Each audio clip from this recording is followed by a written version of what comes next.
महादेव की ये नगरी है काशी, रहते यहाँ शिव शंकर अविनाशी। गंगा की यहाँ पावन धारा है बहती, हर हर महादेव हर जगह है कहती। और शायद 2014 से हर हर मोदी घर घर मोदी भी कहती, क्योंकि मेरे साथ में अब जुड़ गए हैं प्रधानमंत्री प्रधान सेवक नरेंद्र दामोदर दास मोदी।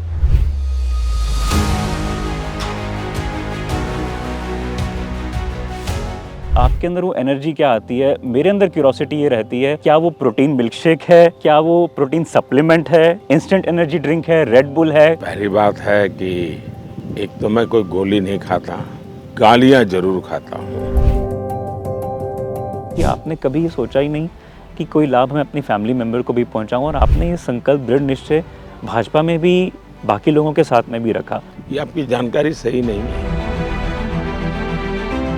आप महादेव के बड़े भक्त हैं। महादेव की वो क्या चीज़ है जो आपको आकर्षित करती है उनकी तरफ? मेरा एक पूर्व जीवन है, उस चीज में ही चीजें ही मेरे जीवन में, मैं उसी में ही डूबा हुआ था।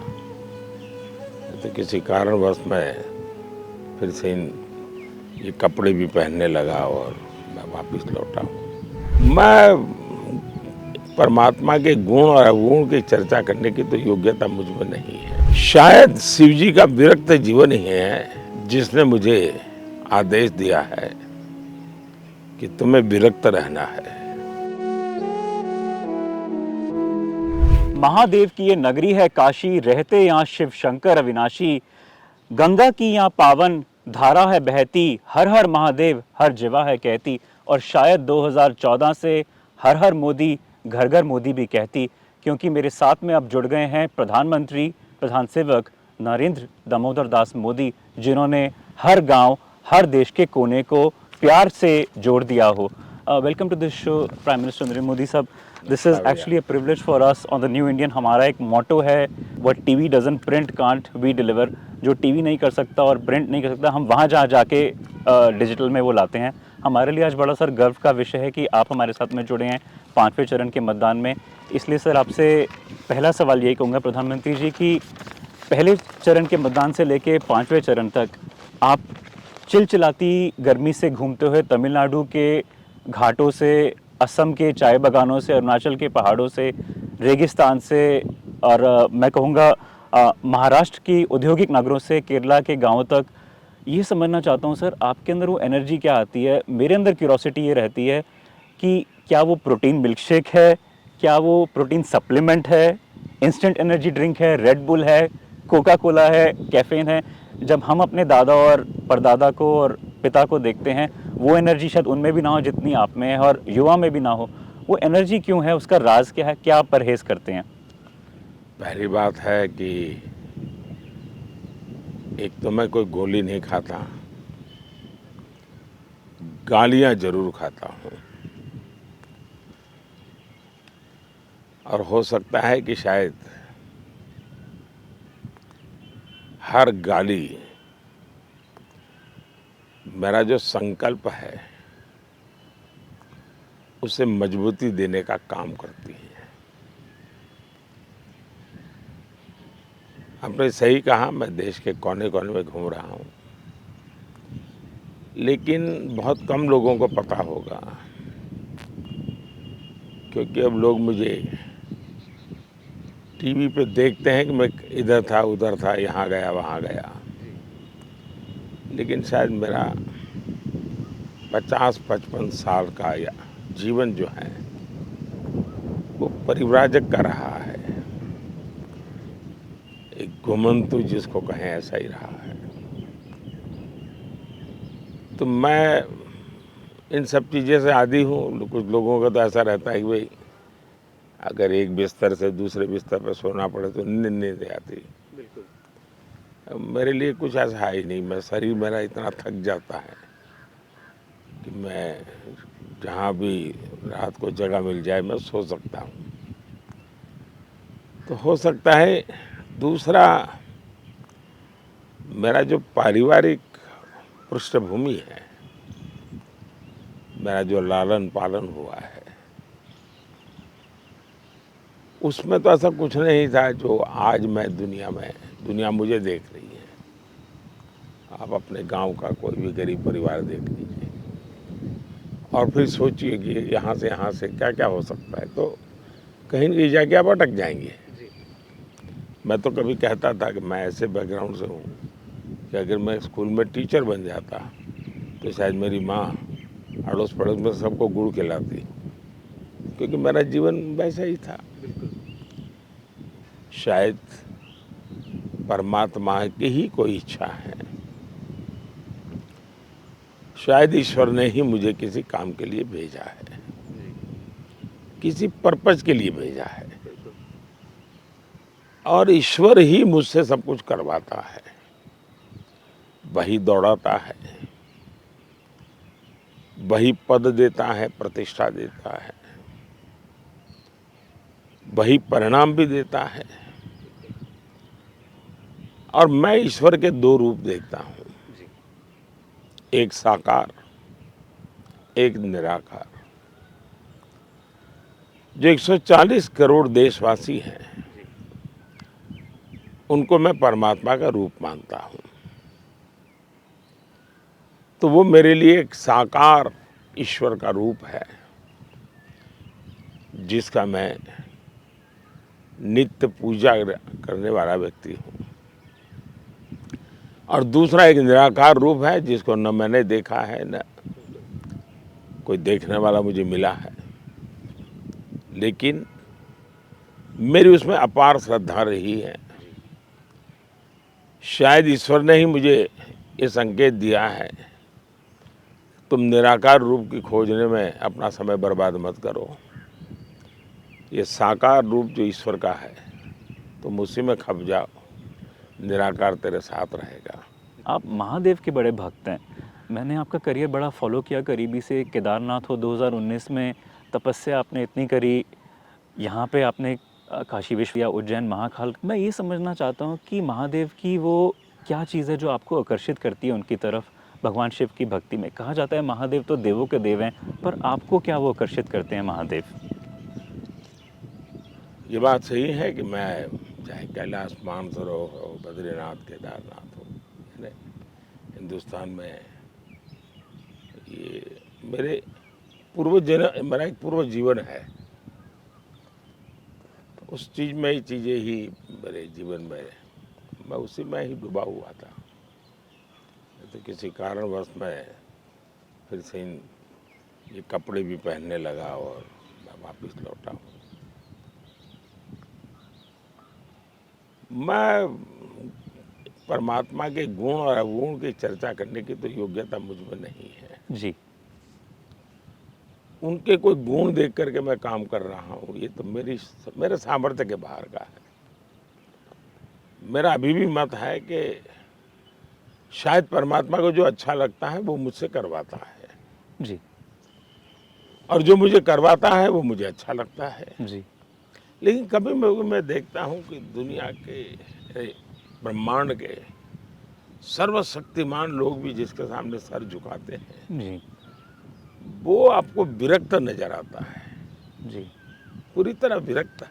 बिल्कुल। न उसके शरीर पर कपड़े हैं, न उसे आभूषण है, न कोई महल है, बिल्कुल। न कोई गादी है, कुछ नहीं है। जी। वो पहाड़ों में ऐसे ही गुजारा कर, विरक्त जीवन है। जी। शायद शिव जी का विरक्त जीवन ही है जिसने मुझे आदेश दिया है कि तुम्हें विरक्त रहना है, और मैं भी व्यवस्थाओं के तहत कहीं पर भी हूँ। जी।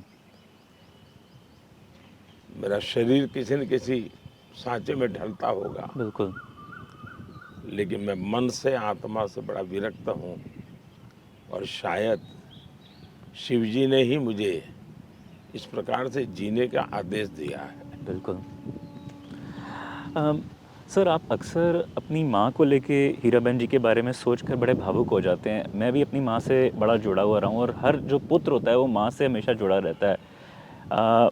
ये समझना चाहता हूँ कि मेरे जैसे बेटे अक्सर ये सोचते हैं कि कभी ना कभी माँ का जो एक डांट होती है, वो थप्पड़ होता है, वो हमें जीवन में बड़ा संकल्प लेने के लिए मजबूर कर देता है और सही मार्ग पे लेके जाता है। आपकी लाइफ में भी वो मोमेंट्स आए कभी जब माँ ने डांटा हो और माँ ने सही मार्ग का मार्गदर्शन किया हो? वैसा तो कोई मुझे स्मरण नहीं है, क्योंकि मैं बहुत छोटी आयु में घर छोड़ के चला गया था। जी। तो जिसको कहें कि कुछ समझ आने लगी और कुछ हुआ हो, ऐसा तो कुछ मुझे ध्यान नहीं आ रहा है। इतना मैं जरूर कहता हूँ कि वो मेरे कुछ यानी 17-18 साल की उम्र के पहले ही, समझ लीजिए 13-14 साल से लेकर के 17-18 साल तक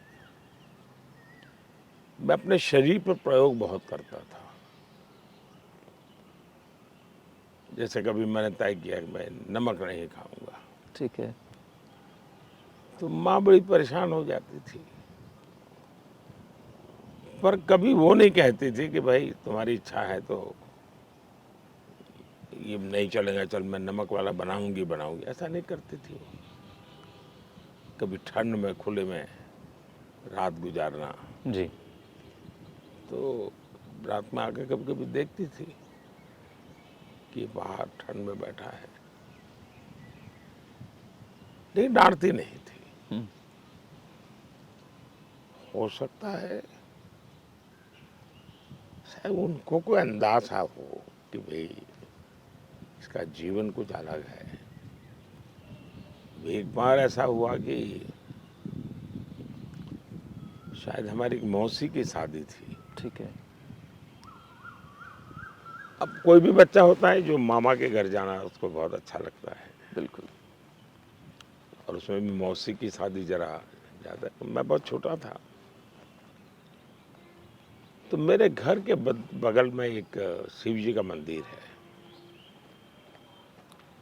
तो वहाँ एक सन्यासी साधना कर रहे थे,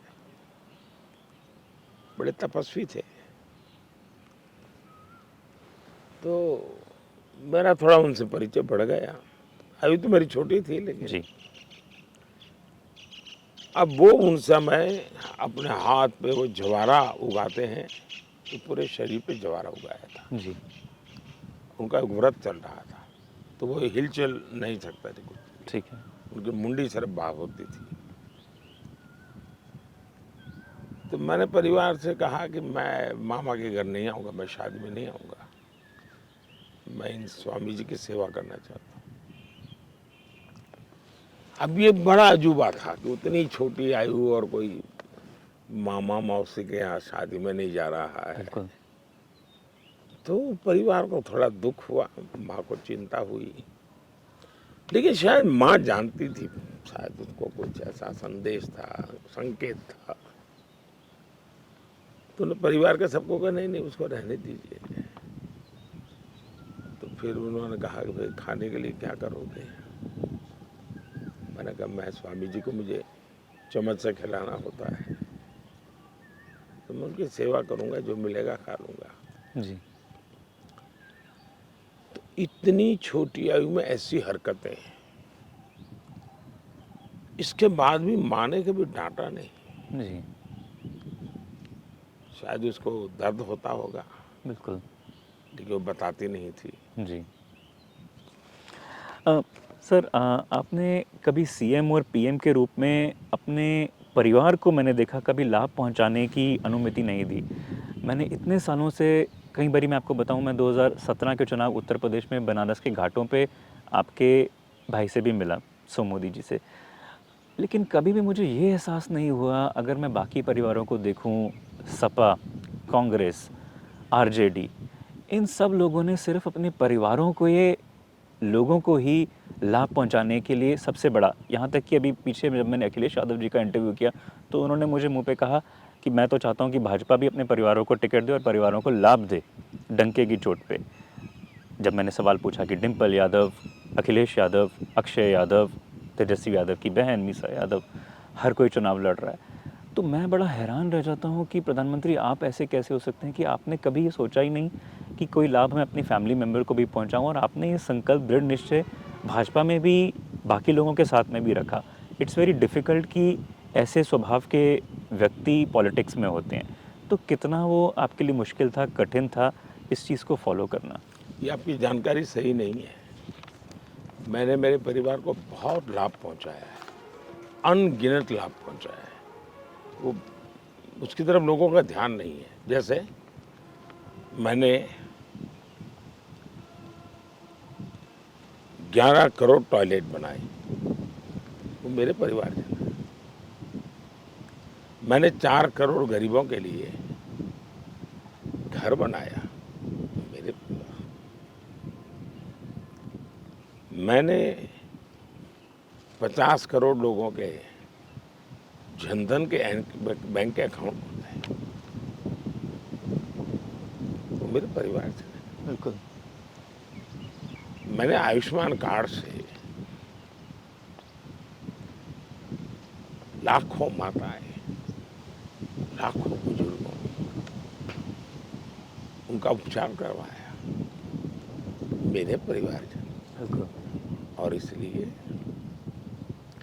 मैं भी मेरे परिवार के लिए ही जीता हूँ, क्योंकि मेरा भारत ही मेरा परिवार है। जी। जहाँ तक दूसरा सवाल है, जो बायोलॉजिकल मेरा परिवार जिसको आप कहें, बिल्कुल। एक तो मैं बहुत छोटी आयु में घर छोड़ चुका था, तो मैं पहले से ही कट ऑफ रहा। दूसरा, मेरे परिवार को मेरी माँ ने ऐसे संस्कार दिए हैं कि जिसमें पद प्रतिष्ठा के लिए उनको लगता था, मेरी माँ कहती थी कि हम लोग ऐसा कुछ न करें ताकि उसकी साधना में रुकावट हो। जी। वही से साधना ही। तो अब जैसे मैं गांधीनगर में रहता था, मुख्यमंत्री था, मेरा एक छोटा भाई सरकार में नौकरी करता था, और जिस डिपार्टमेंट में वो नौकरी करता था, मैं उसी डिपार्टमेंट का मिनिस्टर भी था मुख्यमंत्री के नाते। लेकिन मेरे 13 साल के कार्यकाल में उसने कभी मेरा चैम्बर नहीं देखा था, कभी आया नहीं था। सरकार में भी लोगों को पता नहीं था कि ये मेरा भाई है। अब मेरी माँ वहाँ रहती थी, माँ के पास जब जाता था तो लोगों को पता चलने लगा कि भाई। तो माँ ने को मैंने एक बार कहा कि माँ, कभी कभी पास में ही हूँ, 1-2 किलोमीटर दूरी पे हूँ, आकर के रहो ना। उन्होंने कहा, भाई मैं तो रह सकती हूँ, मुझे तो कुछ है नहीं, लेकिन तेरा काम डिस्टर्ब होगा, तेरा समय मेरे पीछे बर्बाद होगा। क्या बात है। तो ये जो शायद मेरे परिवार में संस्कार जो मिले, बिल्कुल। आज भी मेरा परिवार में बहुत लोग हैं जो गरीबी में जीते हैं। बिल्कुल। कोई पेट्रोल पंप पे शायद वो पेट्रोल भरने का काम करता है, मेरा एक भाई। तो दूसरी तरफ मुझे बहुत सुनना भी पड़ता है लोगों से बिल्कुल। कि भाई ऐसे कैसे इंसान हो, कोई परवाह नहीं करते हो, ऐसा सुनना पड़ता है मुझे। तो मैं सोचता हूँ, चलो भाई ये भी एक पहलू है। बिल्कुल। प्रधानमंत्री जी, चुनाव के दौरान आईपीएल देखना या दिमाग को तरोताज़ा करने के लिए किशोर कुमार या लता के गाने सुनने का मौका मिला? आखिरी बार आपने टीवी पे कोई फिल्म या सिनेमा हॉल जाके कभी कोई फिल्म देखी? नहीं, मुझे वो सौभाग्य नहीं मिला है। जब गुजरात में था तब शायद 1-2 किसी इवेंट के कारण मुझे जाना पड़ा था, और वो भी उन कलाकारों के सम्मान के कारण मैं गया था। मेरी अपनी कोई प्रवृत्ति पिछले 40-50 साल से इस प्रकार की रही नहीं। किशोर लता के गाने पे भी नहीं? नहीं, गाना वाना छोड़ दीजिए, मेरी वो कोई प्रायोरिटी नहीं, मेरे पास इतना समय है। बिल्कुल। मैं जब लोगों को मिलता हूँ तो मैं उस पल को जीता हूँ। जी। मैं सिर्फ एक रोबोटिक के तरह किसी को मैं हाथ नहीं मिलाता हूँ, मैं उस पल को जीता हूँ। Absolutely sir. जैसे मान लीजिए एक कमरा बंद है और उसमें एक छेद किया जाए और किसी का हाथ बाहर किया जाए और आपको कहा जाए हाथ मिलाओ, तो आपको वो उसमें कुछ अनुभव नहीं होगा। आपको लगेगा ये कहीं डेड बॉडी है, हाथ लटक रहा है, मैं हाथ मिला के जा रहा हूँ। बिल्कुल। लेकिन कोई कहेगा नहीं नहीं अंदर फलाने फलाने वीआईपी हैं, उनका हाथ है, तो दिखता नहीं, फिर भी आपके मन में एक ऊर्जा हो जाती है। बिल्कुल। मैं जब किसी भी नागरिकों से मिलता हूँ, भले 5 सेकंड के लिए मिलता हूँ, मैं जी भर के मिलता हूँ। मैं कोशिश जी। करता हूँ शायद ईश्वर का रूप कोई हो, बिल्कुल। इस रूप में आया हो, बिल्कुल। तो मैं इसको बड़े सम्मान और भाव से जीता हूँ। बिल्कुल। और जब आप प्रतिपल जीते हैं जी। तो प्राण शक्ति अपने आप एब्सोल्युटली। आपको प्रेरित करती रहती है। बिल्कुल। सर, एक अहम सवाल ये है कि विपक्ष का कहना है कि आपके ही निर्देश पे उनके नेताओं को ईडी और सीबीआई गिरफ्तार कर रही है चुनाव से पहले, दिल्ली के मुख्यमंत्री हों या झारखंड के हों। तो ये जो बार-बार एक एलिगेशंस लगते हैं, ये किस लिए हैं कि ईडी और सीबीआई सर की आज इंडिपेंडेंट नहीं है, या आपको लगता है कि पॉलिटिकल प्रेशर उन पे है, उसके कारण ही ये ऑपरेट करते हैं? मुझे अगर कोई कहे कि पीढ़ी में पहले 5 अफसरों के नाम बताओ, तो मुझे वो भी मालूम नहीं है। ये मेरा काम नहीं है। मेरा काम है सरकार के निर्देश क्या होंगे, बिल्कुल। सरकार की दिशा क्या होगी, बिल्कुल। सरकार का की प्रायोरिटी क्या होगी। अब 2014 में मैं देश की जनता को, जो मेरा 13-14 का जो कैंपेन है, उसके केंद्र बिंदु में करप्शन था। और मैंने देश को कहा था कि मेरी करप्शन के खिलाफ लड़ाई है, जी। करप्शन के प्रति मेरा जीरो टॉलरेंस है। जी। अब कोई मुझे बताए, मैं जनता जनार्दन ने जिस मुद्दे पर मुझे आशीर्वाद दिया है, जिस मुद्दे पर जनता ने मुझे इस काम के लिए बिठाया है, जी। क्या मैं जनता के साथ धोखा करूं? तो ये मेरा कमिटमेंट था। एब्सोल्युटली। आकर के मैंने सभी विभागों को निर्देश दिया जी। कि करप्शन के प्रति मेरा जीरो टॉलरेंस है। जी। उसमें हमारे एक स्वयं के आचार, जैसे मेरे लिए कहा जाता है कि भाई पहले दिल्ली की 5 स्टार होटलें भरी रहती थी, क्यों? तो दलाल राजनीति के गलियारों में घूमते थे। बिल्कुल। एक साल में ये बात शुरू हो गई, यार दलालों के लिए तो इस गलियारों में कोई जगह नहीं है। एब्सोल्युटली। तो एक के बाद एक मैं कदम उठाता गया। बिल्कुल। फिर मैं बहुत बड़ी मात्रा में टेक्नोलॉजी लाया जी। ताकि ट्रांसपेरेंसी आए। बिल्कुल। जैसे मेरा जैम पोर्टल होगा, या मेरा जैम ट्रिनिटी होगा, डायरेक्ट बेनिफिट ट्रांसफर होगा। लाखों करोड़ों रुपया मैंने देश का बचाया है। बिल्कुल। भ्रष्टाचार को रोकने के 2 तरीके होते हैं। एब्सोल्युटली। टेंडर प्रक्रिया को मैंने पूरी तरह ट्रांसफर कर दिया। बिल्कुल। ये कोयला वगैरह जो मैंने ऑक्शन पब्लिकली करना शुरू किया। जी। तो एक तो करप्शन के खिलाफ मेरी जो व्यवस्था वर्तमान है, उसमें करप्शन को दूर रखा जाए, बिल्कुल। घुसने न पाए, एक काम। जी। दूसरा, जो पहले करप्शन हुआ है उसका डर होना चाहिए, तभी जाके नए लोग करप्शन न करें। बिल्कुल। सचमुच में मुझे किसी को परेशान नहीं करना है, जी। और नहीं मेरी सरकार किसी को परेशान करना चाहती। जी। अगर एक बलात्कारी को फांसी होती है तो 50 बलात्कारी की मानसिकता वाले रुक जाते हैं। बिल्कुल। कभी कभी कठोर सजा, कठोर कदम भविष्य की बीमारियों से बचने के लिए भी होते हैं। बिल्कुल। तो पुराने और ज़्यादातर केस वो है जो यूपीए के ज़माने में कागज पे लिखे गए थे, जी। नाम मात्र की एफआईआर करके पॉलिटिकली बिल्कुल। कमाई। प्रधानमंत्री जी, मैं भी आपको बता दूं कि मैंने 2009 से 14 में, चाहे वो चंडीगढ़ में रेलवे स्कैम हो, या वीरभद्र सिंह का एप्पल गेट हो, या बाकी स्कैम्स हो, 2G स्कैम हो, ऑगस्टा वेस्टलैंड, हमने वो पत्रकार की बुलंदी आवाज़ से वो स्कैम्स खोले, लेकिन हमारे खिलाफ में भी मुकदमे लगाए गए। तो मामले तो पुराने हैं, जी। रजिस्टर हो चुके हैं। जी। मैंने जब आकर के पब्लिकली कहा कि मेरा करप्शन के प्रति जीरो टॉलरेंस है, बिल्कुल। इसका मतलब हुआ कि सभी डिपार्टमेंट को रिलीजियसली उसको फॉलो करना चाहिए। और Absolutely. मैं गवर्नेंस क्या होता है जानता हूँ। बिल्कुल। मुझे ईडी वालों को मिलने की जरूरत नहीं है, जी। मुझे ईडी वालों को सूचना देने की जरूरत नहीं है, मुझे mister A, mister B, mister C करने की जरूरत नहीं है। बिल्कुल। मेरा काम है करप्शन के खिलाफ काम हो। एब्सोल्युटली। दूसरा, देश की जनता को कोई मूर्ख नहीं बना सकता। जब आप नोटों के पहाड़ देख रहे हो, नोट गिनने वाले मशीन थक रहे हैं, बिल्कुल। किसी ने तो चोरी की है, एब्सोल्युटली। किसी के तो हक को मारा है। बिल्कुल। और जब इतने लोग पकड़े जा रहे हैं, सचमुच में देश में अगर जैसा ऑपोजिशन कह रहा है कि ईडी कर रहा है, तो मैं तो मानता हूँ ईडी की भरपूर सम्मान होने चाहिए। हिंदुस्तान के बड़े से बड़े सम्मान ईडी को मिलने चाहिए। एब्सोल्युटली। ये चोरी पकड़ रहे हैं, ये उसको गाली दे रहे हैं।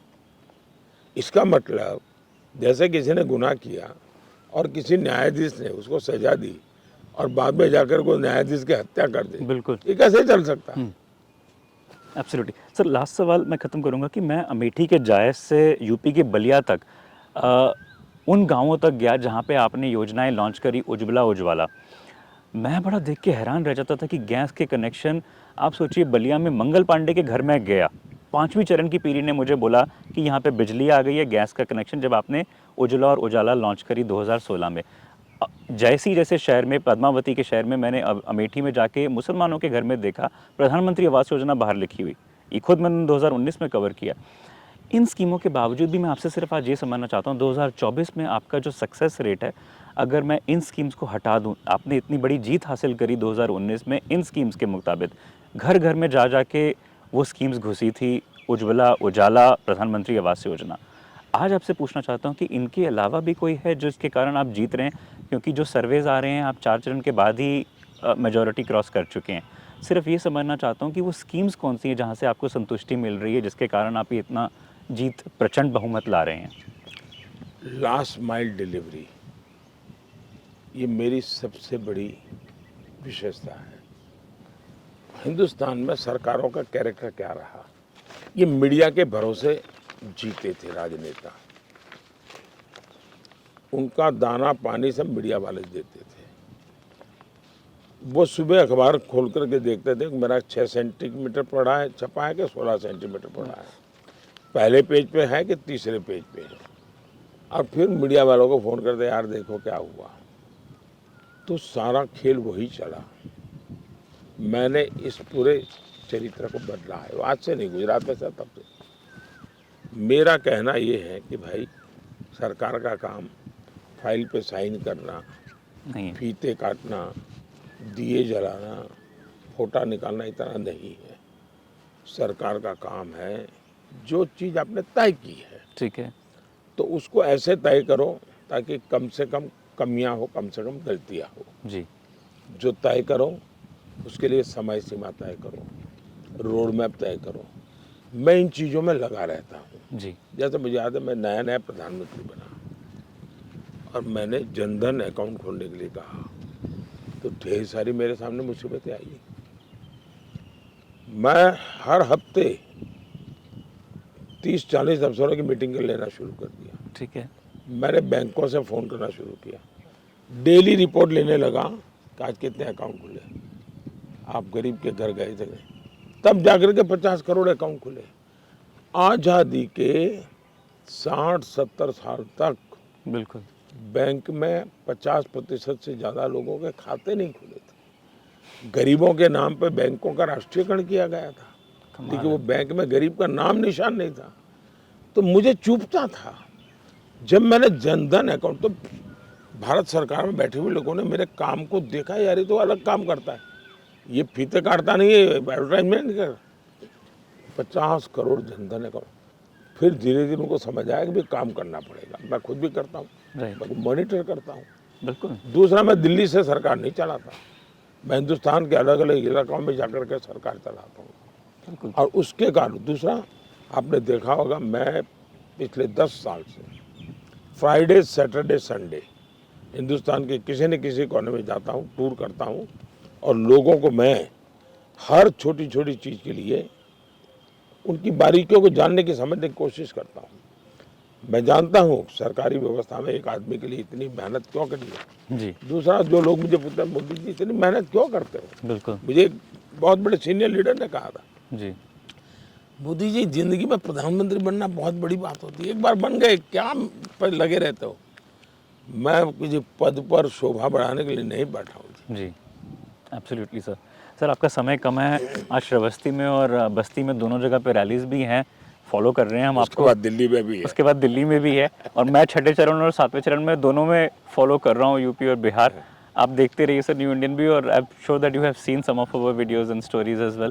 बहुत बहुत धन्यवाद सर, इट्स अ नमस्कार। प्रिविलेज कि आज आपने हमें ये समय दिया। आपके डिजिटल दुनिया के आपके जो साथी हैं, और मैं मानता हूँ ये यंग जनरेशन है, बिल्कुल हो सकता है इन यंग जनरेशन को ये आत्मा परमात्मा वाली बातें कितनी नहीं, मुझे तो लगेगी, बहुत अच्छी मुझे लगी मालूम आपसे नहीं बात है। करनी, मेरे लिए लेकिन कुछ ऐसी बातें थी शायद ये चुनाव की आपाधापी के बाहर की थी। बिल्कुल सर, मेरे मुझे अंदर तो अच्छा क्यूरोसिटी लगा, थी आपका ये स्वभाव जानना, इसीलिए सवाल मुझे किए। अच्छा लगा।